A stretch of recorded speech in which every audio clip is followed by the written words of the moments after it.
আজকে একটা বেলুনের সাহায্যে একটা স্পিকার তৈরি করব।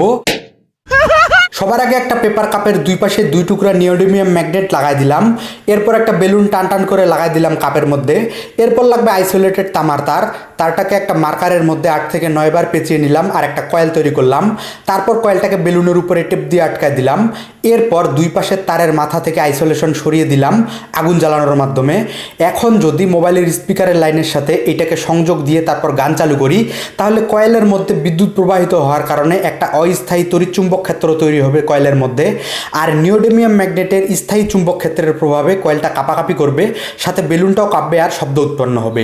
মাইক্রোফোনটাকে কাছাকাছি আনলে শুনতে পাবেন।